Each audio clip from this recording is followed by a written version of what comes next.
Meskipun dulu kamu milih 01, dapatnya 02. Itu barokahnya Indonesia.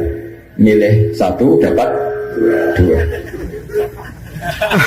Betul, saya itu punya doanya Mbah Mun. Sebelum wafat beliau itu nyatet doa. Itu diantara doanya itu Allahumma alqi bainahuma ulfatan wa mawaddatan. Ya Allah, jadikan dua tokoh ini yaitu Jokowi dan Prabowo, Pak Jokowi dan Pak Prabowo ulfatan, saling asih dan saling mencintai. Dulu ketika masih panas itu saya baca doa itu agak ini bener gak? Saya Jumat sebelum Yai Haji itu masih ketemu Jumat. Beliau cerita kalau mau ketemu Megawati, terus ketemu Bu Mega hari Sabtu. Ahad beliau terbang ke Mekah, terus Selasanya wafat. Selasa keberapa itu hanya hari Selasa. Itu diantara doa yang dititipkan sama anak dalam itu. Doa itu yang baca juga agak-agak ini yang bener aja doa ini.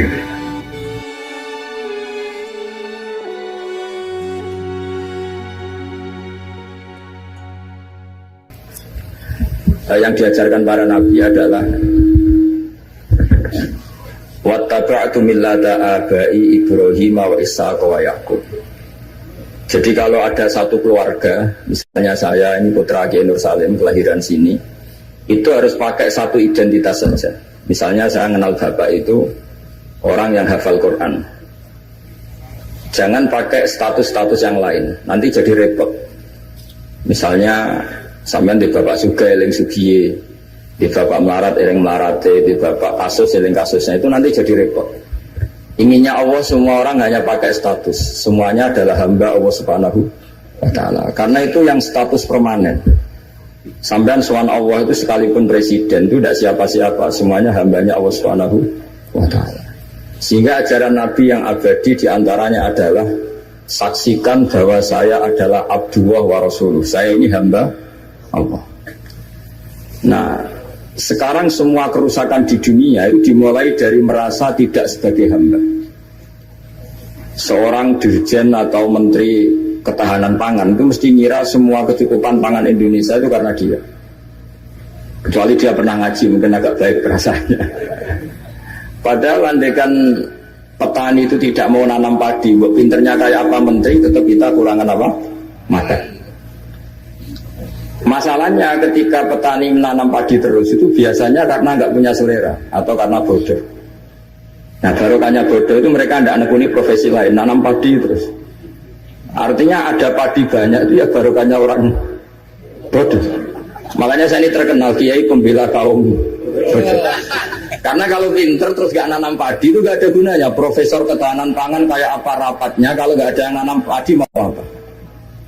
Menko Polhukam juga gitu, buat rapat untuk kestabilan tapi rasa masyarakat tidak tepol seliro, tersinggung sidik bacokan, tersinggung sidik carok. Apa gunanya kepintaran para Menko Polhukam kalau perilaku masyarakat gampang konflik? Jadi sebetulnya pengendali Indonesia itu kita semua. Maka sebetulnya yang pembantu presiden ya semuanya, yang jaga keamanan yang jenengan semua. Kalau nggak mudah konflik ya Indonesia nopo. Mungkin bedanya sampean dengan menteri keren sampean. Mereka digaji sampai sudah tidak butuh gaji. Jadi ini kelebihan yang kita harus bangga. Makanya saya kalau jadikan, saya pernah ditawarin jadi PNS Kemenak, saya nggak mau. Takut saya biasa nggak butuh gaji menjadi butuh apa? Gaji. Kan keren tidak butuh apa? Gaji. Nah ini penting saya utarakan supaya agama ini terkonsep secara permanen. Sehingga dalam tradisi ulama, agama ini tidak pernah dipasrahkan ke siapa-siapa. Karena yang ngurusi agama ini hanya Allah Subhanahu wa Ta'ala. Pernah dalam satu dialek, Umar adalah orang yang sangat sukses dalam memimpin Islam. Sampai menaklukkan zaman itu sudah sampai Eropa Timur, sampai Asyirkul Aqsa. Sehingga kayak apa kerinduan orang sama Sayyidina Umar radhiyallahu anhu. Singkat cerita mereka tidak kebayang kalau setelah Umar itu ada pemimpin yang sekali berumar. Sehingga Umar dipaksa dengan tanda kutip dipresur supaya bikin pengganti suksesi. Setiap Ibnu Umar anaknya jalan-jalan kemana-mana, itu mesti masyarakat bilang gini, Mbok yo abah kamu itu bilang ada suksesi supaya pemimpin ini jelas tahapannya. Terus mereka bikin analogi itu kias. Kalau ada kambing 100, penggembalanya tinggal gelanggang, itu dianggap dolim, tidak ya dolim, pasti kocar kacir. Apalagi ini penggembala manusia. Kalau suatu saat Umar meninggal, itu pasti kacau. Umar sempat tertarik sama pikiran itu, sehingga beliau ingin menunjuk seorang khalifah pengganti. Lama-lama beliau bangun terus bilang gini, tidak jadi kan. Agama ini yang punya Allah, jadi nggak boleh dipikir oleh Umar. Agama ini pernah ditinggalkan orang yang lebih baik ketimbang saya, yaitu Abu Bakar, tetap jalan. Dan agama ini pernah ditinggalkan oleh Rasulullah SAW, orang terbaik di dunia, dan tetap jalan. Karena yang ngurusi Allah. Makanya sekarang nggak ada wali songo. Mungkin zaman wali songo Panjunan tidak seperti ini. Tapi sekarang dipimpin Ustadz TPG, Islamnya lebih maju ketimbang zaman dipimpin wali songo. Bukan karena ustadznya yang lebih hebat dibanding wali songo, memang agama ini diurusi oleh Allah Subhanahu wa Ta'ala. Ustadznya kasus ya agama jalan. Oh itu banyak cerita-cerita di TV ustadz apa? Kasus agamanya juga jalan. Ada kiai ditangkap KPK, agama juga jalan. Karena agama ini nggak bergantung seorang kiai, juga nggak bergantung kemenang. Agama ini yang mendesain, yang menjaga hanya Allah Subhanahu wa Ta'ala. Cerita paling modern itu Uni Soviet. Uni Soviet itu negara komunis. Ratusan tahun orang Islam dikooptasi di Uni Soviet. Tapi mereka Islamnya luar biasa, menyembunyikan Islamnya. Belajar tauhid di basemen, di tempat-tempat sembunyi. Ketika Uni Soviet hancur lewat Glasnost Perestroika itu, langsung jadi negara Islam. Ada Uzbekistan, Tajikistan, Chechnya, itu semuanya jadi negara Islam.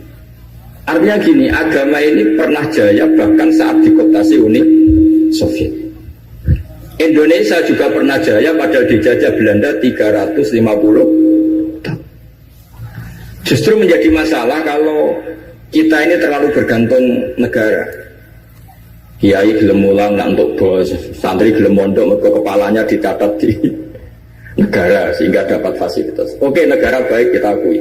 Tapi itu nggak bagus bagi kita kalau terlalu bergantung. Karena biasanya kita berkontribusi kepada agama, sekarang mendapat dari negara untuk ngurus agama. Masalahnya bukan di ngurusnya, ketergantungan ini yang menjadi Islam nanti bahaya ketika ada masalah. Nggak biasa imun ya, nggak biasa kebal. Sehingga pikiran-pikiran para ulama dulu, cara berpikir itu, agama ini harus dijaga karena kita yakin Allah yang menjaga. Kenapa saya cerita demikian? Karena Islam di Indonesia sekarang itu luar biasa. Katanya malah Islam terbaik di dunia sekarang. Kenapa kok terbaik di dunia? Kenapa Islam Indonesia punya gelar terbaik di dunia? Di mana-mana, di Mesir, di Syria, di Irak itu konflik. Dan kalau konflik sampai saling bunuh. Kita tahu urutan dosa besar, satu adalah musyrik, nomor dua adalah orang mukmin saling apa? Bunuh. Nah Indonesia boten, gedeng tanggane mau ngerasani tok, tinggu kegiatan itu. Ya ini gitu-gitu tok. Yang bisa nyantet ya tidak nyantet. Jadi biasa saja. Nanti kalau bodoh ya kosong-kosong lagi, nanti tukaran lagi ya gitu. Makanya kata Mbah Mun, kamu harus bangga jadi orang Indonesia. Karena kita tidak mengalami dosa terbesar. Setelah syirik itu dosa terbesar adalah saling apa? Dan Indonesia itu tepol siloronya luar biasa. Sekarang pertanyaannya, tradisi tepol siloro itu ditanamkan nenek moyang kita apa mengikuti konsep yang dibikin negara?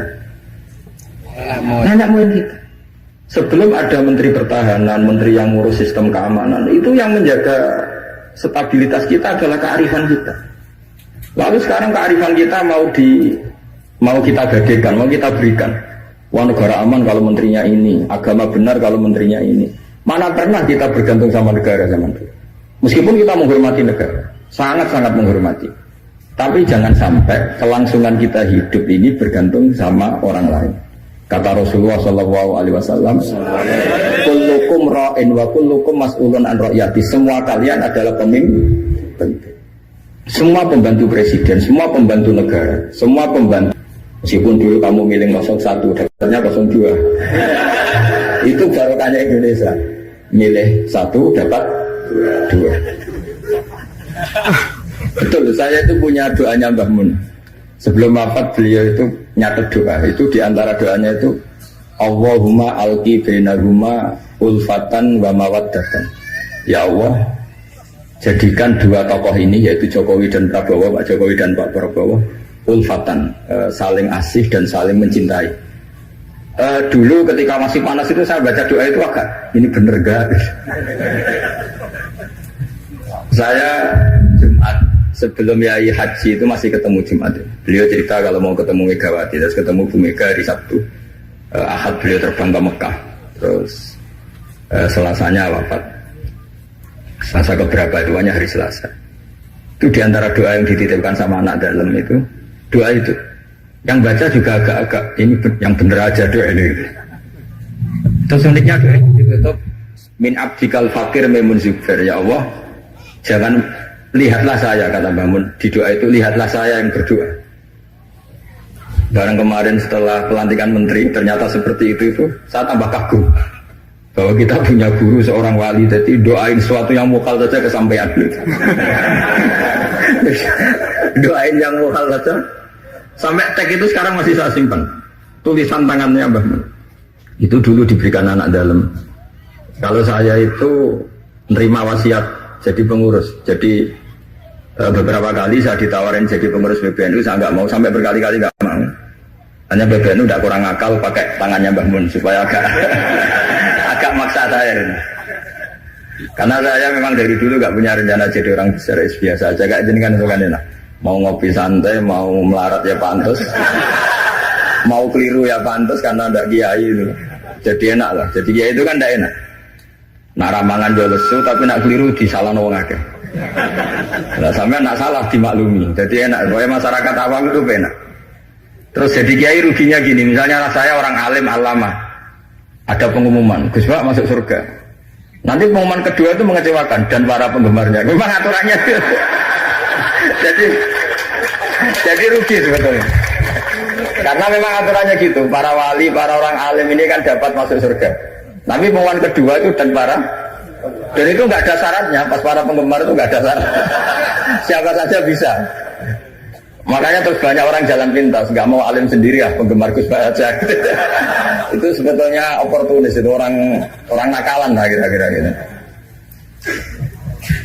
Terus akhirnya saya ditimbali beliau, kata beliau menyuruh saya supaya mau jadi di antara jajaran Suriah. Yang unik dari wasiat beliau itu bukan masalah Suriahnya. Kata beliau, Indonesia itu harus kamu jaga. Bila perlu nanti di lembaga dakwah NU itu melibatkan orang macam-macam, dari partai macam-macam, termasuk partai PDI. Terus ketika tak tanya kenapa ya, sing iso jogo Indonesia itu nasionalis dan religius. Dan yang menjaga ini penting, kata beliau. Ojo sampai Indonesia itu dosa paten pinaten. Caranya dia aku kudu rukun Mbak Megawati dan mewakili kaum religius dan nasional. Kok nak paten pinaten repot kayak Mesir, Syria. Jadi fikihnya Mbah Mun itu jangan dilihat misalnya seorang kiai ketemu Mega, enggak. Lihatlah ini satu ikhtiar supaya Indonesia itu damai. Kenapa? Indonesia. Saya termasuk santri yang akhirnya mencari-cari argumentasi itu. Singkat cerita, saya nyari itu di khazanah-khazanah kitab dan ketemu, yaitu Rasulullah pernah berdamai dengan Suhail bin Amr. Suhail bin Amr itu tokoh kafir Quraisy yang bisa mengendalikan Quraisy. Sekali dia komando perang maka perang. Padahal posisi Nabi sudah di Hudaybiyah, kira-kira 25 kilo dari Mekah. Itu kalau perang pasti banyak korbannya. Dan itu semua perjanjian merugikan Nabi, tapi diterima saja. Asal tidak terjadi saling bunuh, saling chaos, saling kolek. Itu yang ditiru Mbah Mun. Tapi sekarang orang enggak, kadang pakai hitam putih. Pokoknya saya putih pasti benar, ini hitam pasti salah. Yang dilupakan adalah kalau betul orang lain itu hitam, ini pun tanggung jawab kita, karena ini juga umatnya Rasulullah SAW. Sekarang ketika kamu melihat orang salah, itu jika itu bagian dari keluarga kamu, inginnya memberi sanksi apa membenahi? Membenahi. Makanya dalam sebuah kitab yang diceritakan Sarah Hikam, kitab paling terkenal di kalangan pesantren, kitab Hikam, Dan cerita itu benar menurut saya. Ini cerita yang versi kitab Hikam. Nabi Ibrahim diterbangkan ke alam malakut, terus melihat para pezina. Allah tanya, menurut kamu diapakan? Bunuh saja ya Allah, mereka makan rezeki engkau tapi tidak mengindahkan aturan kau, mereka pezina. Sama Allah diturutin. Terus dilihat lagi para pemabuk. Menurut kamu gimana, bunuh saja, mereka itu hamba engkau, makan dari rezeki engkau tapi tidak mengindahkan perintah engkau. Sampai sekian bentuk maksiat, Ibrahim usulnya bunuh saja, habisi saja. Lama-lama suatu saat, ini cerita yang disarah Hikam, Ibrahim disuruh nyembelih Ismail. Yang terkenal dalam riwayat memang yang disembelih itu siapa? Ismail. Meskipun ada perdebatan ulama apa Ismail apa Ishak, tapi kita milih yang Ismail saja. Umumnya orang meyakini itu siapa? Ismail. Nabi Ibrahim itu kagetnya bukan main, ngepek. Ya Allah yang benar saja, ini samrotu fuadi, ini buah hati saya, kenapa engkau suruh membunuh? Jawabannya Allah, Ibrahim kamu ingat gak ketika kamu melihat orang-orang maksiat usul ke saya supaya dibunuh ya ya Allah. Kata Allah, aku itu ya gelo, itu sing gawe aku enak wae usul kon mutan mateni. Konco iki anakmu sing gawe aku. Takon mateni ki keberatan. Nangis Nabi Ibrahim. Ini pelajaran bagi kita. Kowe nek ora misale nyon sewu cawe wedok nganggo sepeda motor luwanan sepuwanter, anake sapa luput suruh. Tapi nek gelingno, oh niku ponakane jenengan pas ya. Mesti gitu. Sebetulnya keantian kita pada maksiat itu bukan karena maksiat. Pas orang itu tidak keluarga kita. Gayanya saja kamu tegas, sebetulnya enggak juga. Gitu. Jadi ini pelajaran bagi kita. Coba misalnya gini, ada orang salah koruptor. Kamu mesti benci sama koruptor. Coba bayangkan kali itu anak kamu. Mesti tunggu ya wong kim boten konangan. Dan sama. Ini masalah Rasulullah. Rasulullah itu melihat semua umatnya adalah anaknya. Sing lagi abangan, sing lagi setengah abangan, sing hitam, semuanya adalah Maka kalau ini semua umatnya melihat orang abangan, ya pikirannya itu memandu mereka tobat, bukan malah dianggap kafir. Makanya kita menolak faham takfiri, faham yang mengkafirkan orang lain. Karena ibaratnya faham takfiri itu enggak rasional, secara fikih enggak rasional. Allah yang Tuhan saja, yang punya semuanya, itu jelas ngendikan qul ya ibadiyalladzina asrafu ala anfusihim la taqnatu mir rahmatillah. Terus ayat wa anibu ila rabbikum. Orang-orang yang sudah melampaui batas oleh Allah dipanggil, ayo kembali ke saya kembali. Kemudian orang-orang takfiri ini, orang-orang ekstremis ini, hamba Allah yang sedang maksiat dianggap tidak Islam atau kafir, keluar dari area kemukminan. Wong yang Allah Tuhan saja yang di luar disuruh masuk. Ini yang sudah masuk malah disuruh keluar. Coba Nabi diutus jadi Nabi itu untuk mengislamkan orang kafir apa untuk mengkafirkan orang Islam? Ya Nabi lo diutus itu untuk mengislamkan orang kafir apa mengkafirkan orang Islam? Mengislamkan orang. Makanya aliran-aliran ekstrim sidik-sidik ngafirkan orang itu satu mesti goblok, mesti. Dua mesti gak tahu ngaji. Tiga terlalu semangat tapi khazanah ilmunya itu pas-pasan. Karena tadi kebencian kita ini pasti ada unsur dengan tanda kutip nafsu. Ya tadi kamu benci sama cawe itu yang kuatokan cekak sepedaan motor buanter.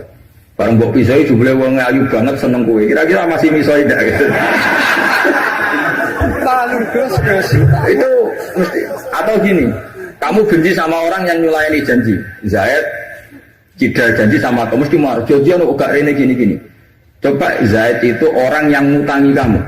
Berani enggak ngumpat-ngumpat Zaid meskipun nyulayani janji. Zaid itu orang yang memberi utangan kamu 10 juta terus janjian nyulayani janji. Bisa enggak kamu bentak Zaid? Terus gak ditagih sewenang gitu. Artinya ketika kamu disulayani janji marah itu mesti gini. Sudah nyulayani janji plus tidak berjasa. Nah ini yang kita dapat kearifan dari Nabi Ibrahim. Saat kita enak saja usul orang maksiat dibunuh, dimatikan oleh Allah, itu plus mereka kebetulan tidak anak kita. Coba andaikan zaman di alam malakut Ibrahim tahu yang nakal itu anaknya, apa kira-kira usul demikian? Nah makanya ini jaga kearifan kita, bahwa bayangkan orang lain itu keluarga kita. Makanya kearifan dari bapak saya, bapak itu senangnya kancanan orang macam-macam, langsung sembulan-bulan. Terus saya tanya, kenapa Pak? Sing gelem dadi ngono iku ya sapa? Mesti jawabannya gitu. Karena itu kearifan. Sing gelem dadi ngono iku santrinya bapak dulu yang bulat ya banyak. Iya iku bengkel, nggak ra gelem dadani barang rusak ya rasa dadi apa? Iya. Makanya saya ini keterusan, saya termasuk jenis kiai yang nggak tegas. Tapi karena kearifan, kiai yang terlalu tegas itu biasanya dapati arif. Ya tadi, bayangkan itu anak kamu, kepengen ngaji malah diboyong. Cara itu anakmu, Pak Yai memberi kepengen didadani malah jiran. Jadi ini pelajaran bagi kita. Jadi coba khazanah-khazanah itu jangan sampai hilang. Memang ada banyak riwayat tentang Nabi Ibrahim menyembelih Ismail. Sebagian kitab meriwayatkan bahwa Ibrahim itu saking senangnya sama Allah. Ditanya, Ibrahim, andaikan kamu punya sapi sekian, kamu korbankan untuk saya enggak? Iya ya Allah, untuk taqarrub ilaika. Kurban ini maknanya satu prosesi ibadah untuk mendekatkan diri kepada Allah. Mana ada terima sapi untung, nak jenengan nyuwun anak kula mau tak korban. Terus dites tenan disuruh nyembelih apa? Ismail. Tapi saya lebih cocok sama riwayat yang diterangkan di Syarah Kitab Hikam tadi. Jadi beliau mengalami kasaf, diangkat kasaf itu satu kemampuan untuk melihat alam gaib. Kemudian dipertontonkan Allah alam malakut. Terus Ibrahim main usul supaya orang-orang itu dihabisi. Suatu saat itu tadi diingatkan Allah, coba anak kamu sembelih. Lu gimana ya Allah, ini samratu fuadi buat saya. Terus kata Allah, ketika kamu usul langsung tak turuti, kok saya usul kamu pikir-pikir katanya. Tapi ini anak saya, memang yang saya bunuh itu hamba siapa, itu juga hamba saya kata Allah. Nah semenjak itu Ibrahim jadi halim. Ibna Ibrahim malah halimun Allahumunib. Semenjak itu dia jadi halim, beliau jadi halim. Halim itu mudah memaafkan. Dulu enggak ya, agak-agak temperamental. Makanya dalam tafsir diterangkan ketika Ibrahim ekstrim memakai beberapa berhala itu di Quran dijelaskan sami'na fatay yadhkuruhum yuqalu lahu Ibrahim. Fatan itu anak muda, jadi gejolaknya masih kuat sehingga frontal. Tapi ketika Ibrahim sepuh itu semua proses dakwahnya itu halus. Ya kira-kira mirip Wali Songo. Tapi itu bahasa yang salah ya, Wali Songo yang mirip Nabi Ibrahim. Makanya yang benar itu madzhab ahli sunnah wal jamaah. Islam Nusantara itu nama lain yang ingin ikut ahli sunnah wal. Jangan ahli sunnah wal jamaah sekarang ikut Islam Nusantara, itu kacau nanti secara. Sering saya ditanya, Gus Islam Nusantara itu kan firqah sudah 73 ditambah Islam Nusantara 74. Ya kacau kalau seperti itu ya enggak. Islam Nusantara itu ya maknanya ya karena kita punya kultur, punya budaya, dan budaya itu budaya Indonesia. Tentu misalnya orang Arab pakai jubah, itu ya sunat, kita yakini sunat. Tapi orang Indonesia ya sudah cukup pakai hem, itu juga sudah sunat. Jangan kayak orang Madura, karena kalau yang jubahan kiai ke Arab Saudi, supir taksi dicium, tukang angkot dicium, karena semuanya pakai apa? Jubah. Itu guyonannya orang Madura, ya kan? Setelah di sana jubah, itu pakaian nasionalnya orang Arab. Oh iya iya. Makanya kalau melihat film Arab itu bingung, karena yang soleh sama penjahat sama-sama macaknya seperti itu. Kalau film Indonesia kan gampang, yang preman tatonan pakai celana jeans sobek-sobek, yang kiai pakai koko, kan enak. Ini yang soleh, ini enggak. Kalau film Arab bingung loh. Makanya kalau orang abang kan lihat film Gus sing Abu Jaldi karena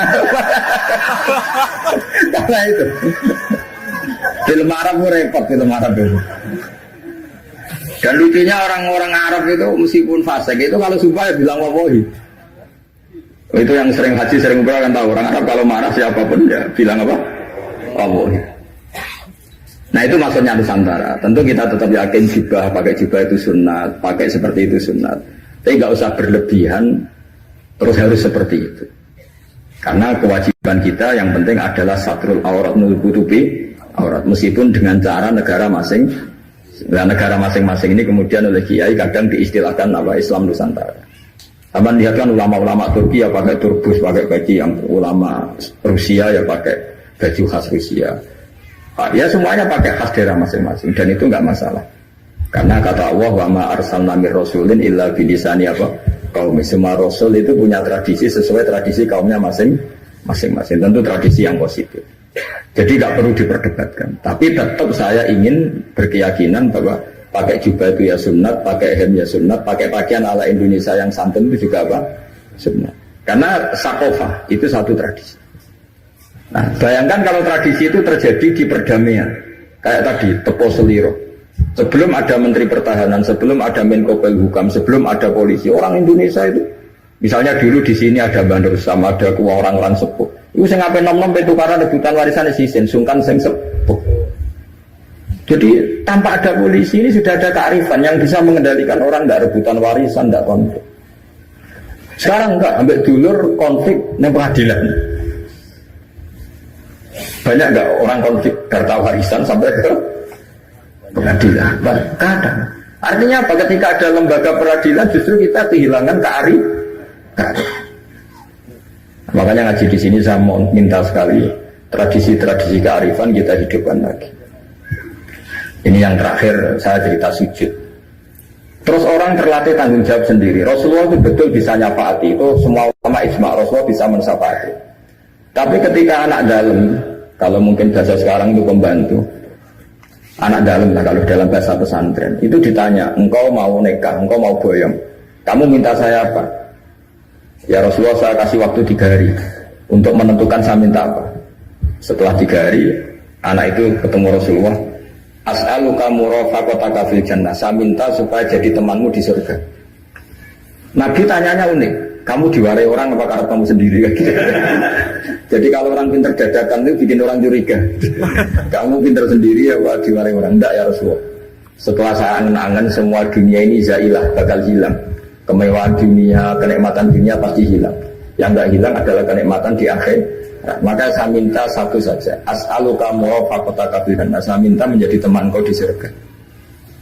Apa jawabannya Nabi? Itu saja, tidak yang lain? Iya ya Rasulullah. Jawabannya Nabi itu nih. Fa'inni ala nafsika bikasratis sujud. Saya masih ingat teksnya. Fa'inni ala nafsika bikasratis sujud. Saya minta tolong, bantulah saya. Kamu harus memperbanyak sujud. Jadi makanya semua kiai, semua habaib, semua orang alim, siapapun yang ingin mendapat syafaat Rasulullah SAW, tentu onok modalnya. Mungkin yang kaya ya sedekah, yang miskin sabar, yang ya pokoknya ada amalnya. Nggak boleh gratisan. Nang dunia ora gratis, swarga lho. Gratis. Jadi Nabi jelas menjawab, fa'inni ala nafsika bikasratis sujud. Maka bantulah saya, kamu sendiri harus memperbanyak sujud. Kemudian ahli fikih itu mengkaji sujud itu apa? Menurut cara yang disepakati ulama yang mesti benernya adalah diletakkan al-yaden 2 tangan berarti berapa? 3, ar-rukbaten 5, al-qadamen 7. Makanya ini yang disepakati ulama. Tapi banyak juga ulama yang mengesahkan sujud cukup pakai jabah. Jadi kalau ada orang desa sujud terus agak ngongkrong, yang penting baduke itu memblek, itu ada juga ulama yang bilang yang penting jangan dilakukan imam musola, nanti dianggap ya masuk imam musola sujudnya seperti itu. Jadi prosedurnya seperti itu. Jadi tetap Nabi itu inginnya umat ini memberi kontribusi. Jadi Nabi tidak langsung bilang iya saya syafaatin, tidak. Tapi Nabi ngendikan fa'inni ala nafsika bikasratis sujud. Maka bantulah saya dengan memperbanyak sujud. Ya, Assalamualaikum warahmatullahi wabarakatuh.